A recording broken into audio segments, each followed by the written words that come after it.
berlepotan sama material yang dibawa oleh Mas Nangan. Biasanya sama istrinya gitu. Ya udah ya. Dampak rendahnya kesadaran masyarakat dalam mengelola sampah. Yang pertama, nanti saya hendak mengingatkan kembali refreshing apa yang telah kita pelajari tentang bagaimana mengelola sampah. Ya, pasti Ibu sudah kenal bagaimana membuat efektif mikroorganisme, menggunakan cucian beras, menggunakan gula pakai ekoenzim. Ya, ada yang tadi pakai air lidi, yang semuanya itu adalah memanfaatkan bioaktivator. Ini bagian dari teknologi supaya sampah organik itu kalau di composting, di dalam tanah itu bisa 3 sampai 6 bulan baru rapuh dia. Baru rapuh. Tetapi kalau pakai biocomposting atau istilahnya itu obat gitu ya, ada boosternya itu, ini bisa lebih cepat ya. Dan saya sudah mencoba berkali-kali seperti itu. Jadi dalam sekarang jam berapa? Kita nanti sampai jam berapa? Sampai pagi, Pak. Sampai pagi tadi ya? Sudah lewat dong? 30 menit? Selesai jam setengah 12. Asik, berarti sebentar.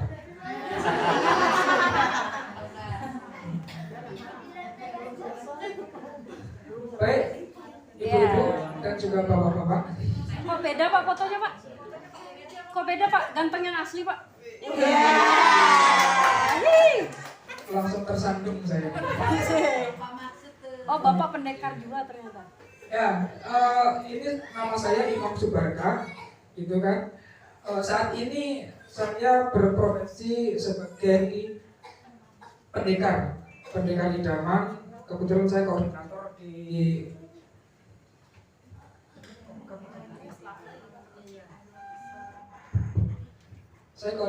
TAPM, Tenaga Ahli Pemberdayaan Masyarakat Pendekar Idaman Kabupaten Kutai Kartanegara, yang mengelola sekitar 237 pendekar ditambah 40 penambah kecamatan, semuanya sekitar 284.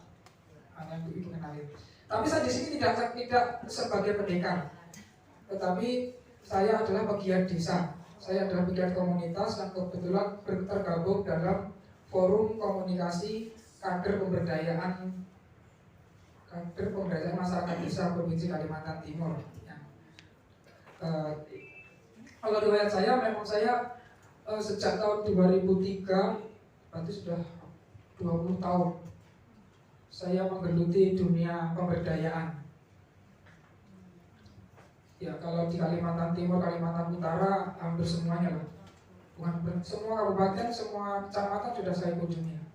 Mulai dari Longapari yang di Kabupaten Kutai Barat, Tanjung Harapan di Pasir, Muara Komang perbatasan dengan Kabupaten Tabalong, Kabupaten Malino, Nunukan, Tarakan, sudah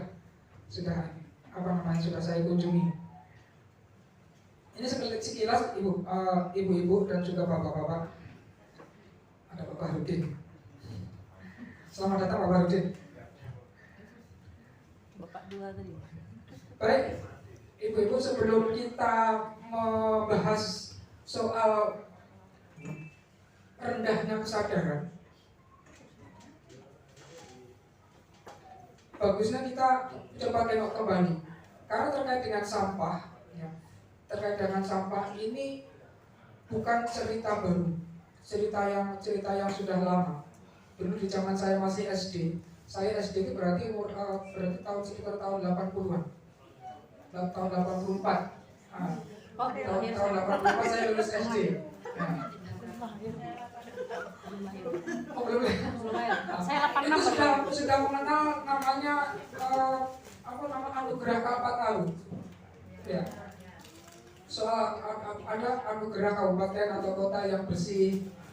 Jadi tema-tema kebersihan itu sudah jauh hari kita dengarkan. Itu adalah caranya negara, caranya pemerintah untuk Pertama menjaga kesehatan rakyatnya, gitu kan ya. Kemudian menjaga agar lingkungan penghidupan itu juga sehat, enak dipandang, nyaman ditinggali, gitu kan? Dan juga memberi pembelajaran kepada generasi kita yang akan datang. Kemudian sejak tahun 2018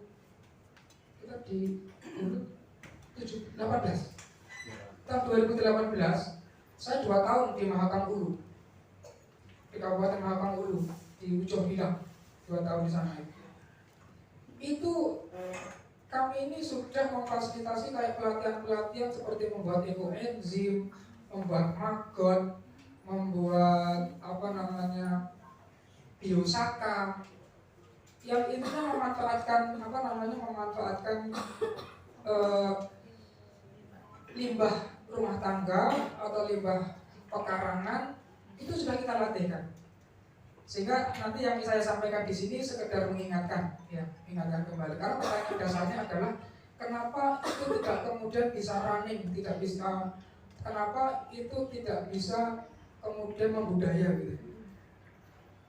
Karena kalau kita lihat dari kita di jalan raya saja, ya, ketika melihat kita beriringan dengan mobil, karena mobilnya bagus gitu kan, kita lihat dia berjalan pelan gitu kan, jendelanya dibuka, yang keluarnya sampah gitu.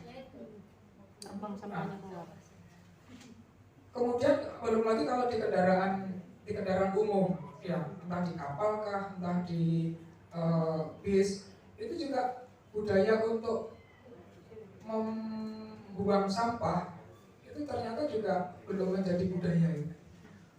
Nah, nanti kita akan coba diskusi di sini ya.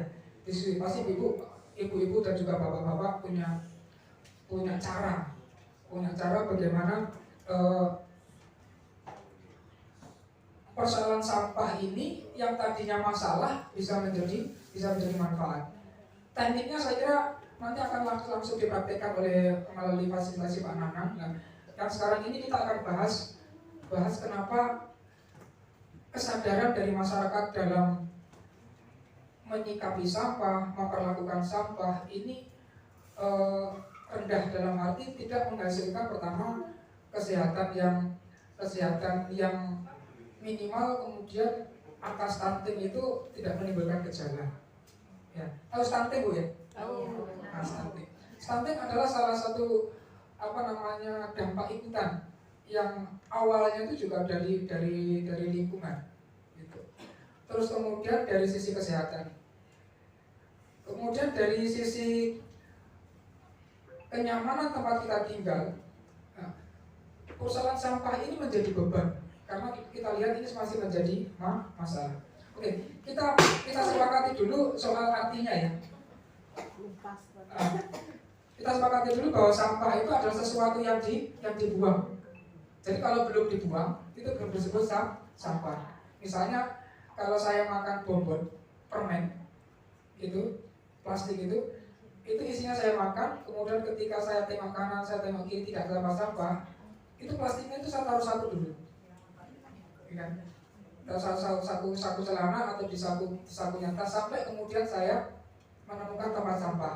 Ketika masih di saku itu belum disebut sebagai sampah, itu masih koleksi ya. Betul. Masih koleksi. Itu cara saya untuk mendidik anak-anak saya. Ya, jadi anak saya ketika di manapun, di jalan di mall atau dimanapun, ketika dia membuang sampah yang terutama yang bukan sampah organik ya, kayak kulit pisang itu masih bisa dimaklumi. Tapi kalau sudah plastik, logam dan lain sebagainya itu, saya didik mereka taruh satu sampai kemudian kamu menemukan tempat sampah. Itu artinya dibuang dulu baru disebut sebagai sampah. Sampah adalah buangan yang dihasilkan dari suatu proses produksi. Produksi ini bisa di rumah tangga, bisa di industri. Artinya ketika ibu-ibu memproduksi makanan di dapur, memasak makanan itu juga kegiatan produksi, kegiatan menghasilkan sesuatu. Ada bahan bakunya, ada alat bantunya, ada alat kerjanya. Kemudian ketika itu dimasak ada sisanya. Ya. Sisanya yang dibuang, yang tidak digunakan ini pada titik itu dianggap sebagai sampah. Nah, ini nanti yang dibahas secara teknis oleh Pak Nanang. ya, supaya apa namanya istilahnya itu recycle ya. Jadi tidak kalau di rumah tangga itu konsepnya menjadi zero sampah. Jadi tidak ada sampah yang benar-benar menjadi sampah. Tapi nanti selalu ada cara untuk bisa mendapatkan manfaat. Gitu. Jadi ada proses produksi baik itu di industri maupun di rumah tangga, dalam artian menjadi sampah domestik, sampah yang menjadi buangan rumah tangga. Nah, ini yang apa namanya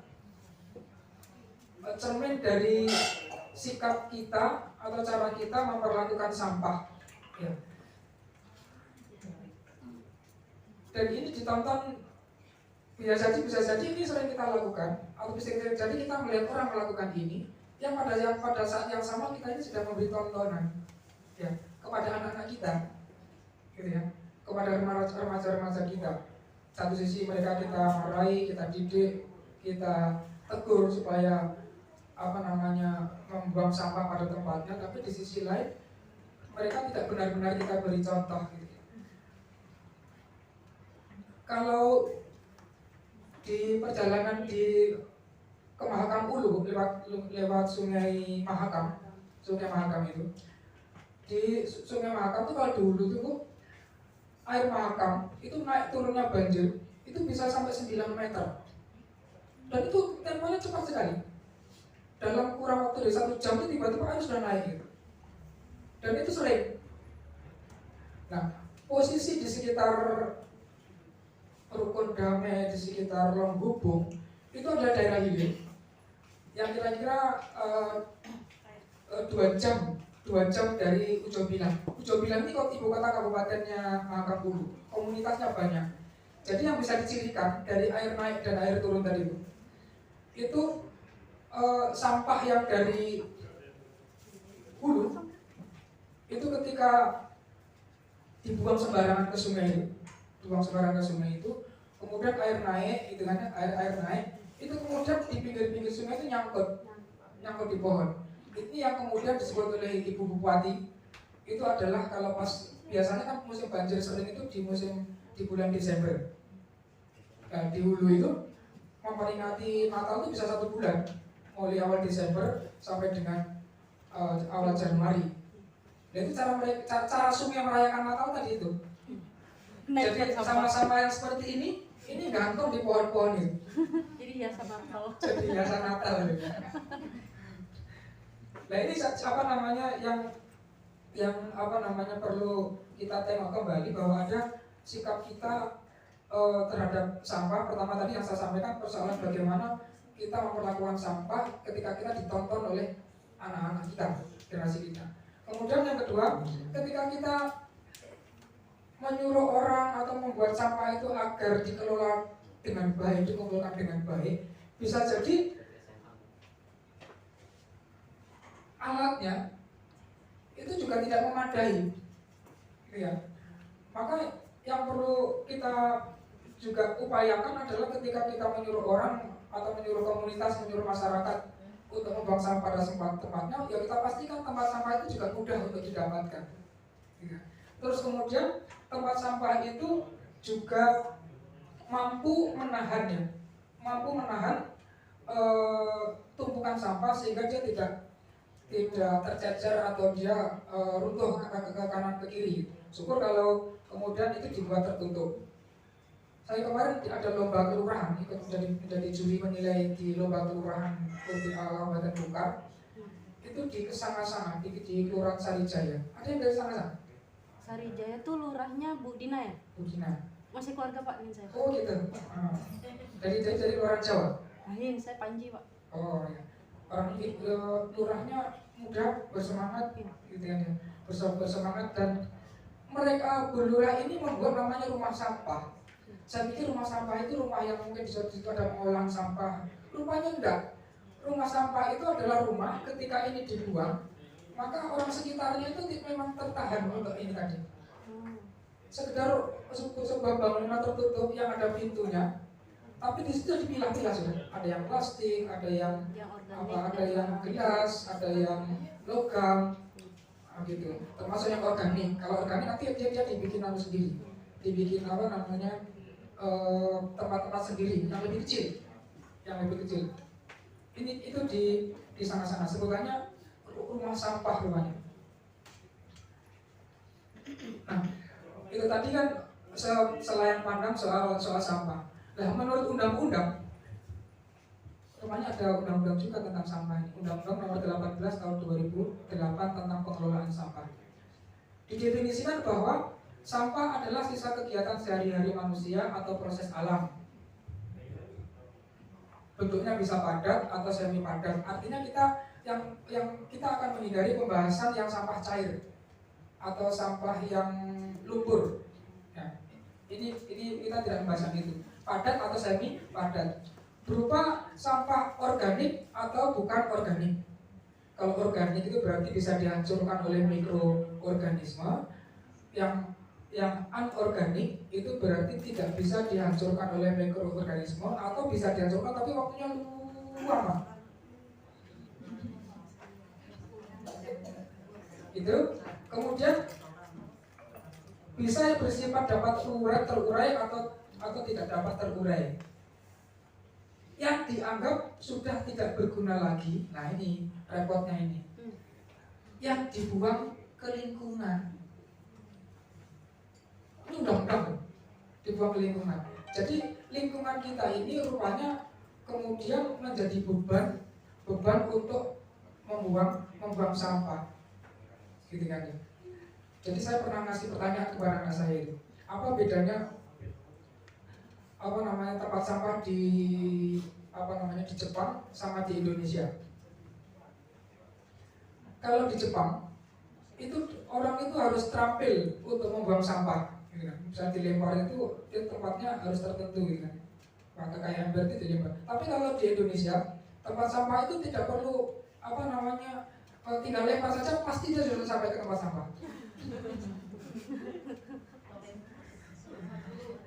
Karena hampir lokasinya ya dibiarkan untuk menjadi tempat sampah, sehingga kemudian yang repot tukang sapu, gitu ya. Nah, ini tempat-tempat yang merupakan sumber sampah. Jadi ini saya tuntut dulu persoalan kita seperti apa, terus kemudian pengelolaannya yang standar, yang lazim itu seperti apa. Baru dalam mengelola tadi apa yang mestinya bisa kita perankan, apa yang mestinya bisa dilakukan oleh masyarakat. Itu nanti kita bahas sambil kita diskusikan, gitu ya. Jadi kalau ini melihat dari sumber sampahnya, yang pertama sampah dari pemukiman penduduk yang biasanya bersifat sampah organik, seperti yang sering kita kenal adalah sisa makanan. Bisa bersifat basah, kering, bisa berupa abu, plastik, dan lain-lainnya. Sampah rumah tangga. Ibu-ibu kalau memasak dan bahannya instan, gitu, bumbunya juga instan, itu pasti kemudian menyisakan minimal kemasannya, ya, minimal kemasannya. Kemudian yang kedua, sampah dari tempat-tempat umum dan perdagangan, seperti misalnya dari tempat penumpukan buah ketika panen, ya, pasar, terus kemudian industri pengolahan buah, industri pengolahan sawit, yang tempat-tempat umum seperti itu. Dan biasanya ini musiman, bisa jadi musiman, seperti sekarang musim durian, ya. Musim durian. Maka ada sampah-sampah yang sampah-sampah yang kemudian bentuknya tuh khas, penanganannya juga khas, tetapi ketika menangani itu perlu upaya yang luar biasa. Ya. Saya pernah membuat satu TPA, tempat pengolahan sampah, ya, tempat pengolahan sampah di Laham. Itu khusus untuk menangani sampah limbah durian sama kulit kakao.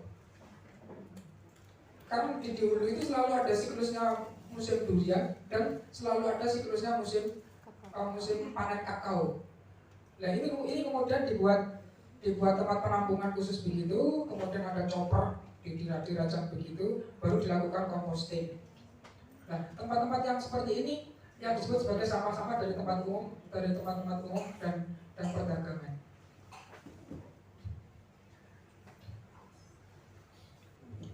Nah, kalau kita berbicara sampah yang padat atau semi padat tadi Bu, ini nanti yang akan kita kupas, akan kita bahas bagaimana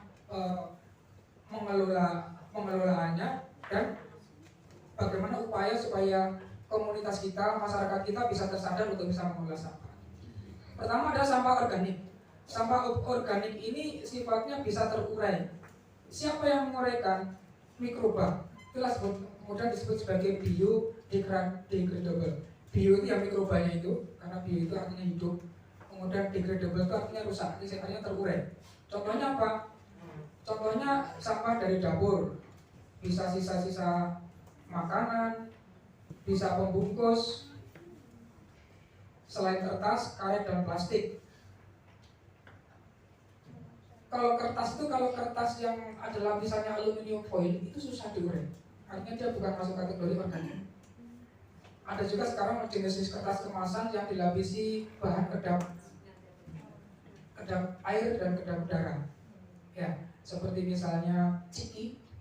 Ya, ciki itu di dalamnya ada nitrogen yang memang fungsinya itu memastikan itu awet dan tetap crispy. Nah, ini tidak termasuk pembungkus yang organik.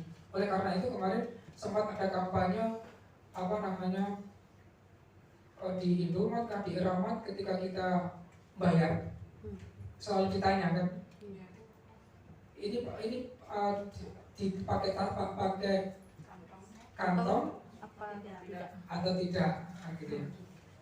Ya kemudian lakulah yang kantong kertas sama yang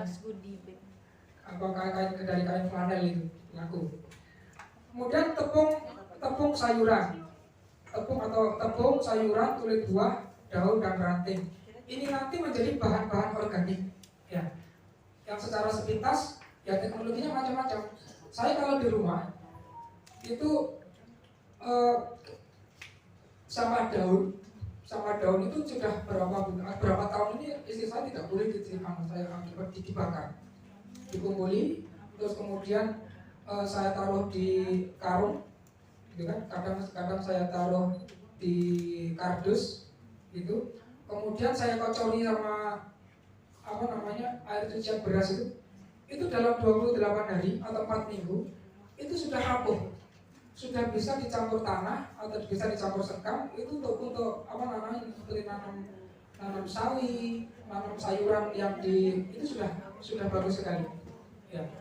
Dan alatnya itu yang bioaktivatornya ya air cucian beras itu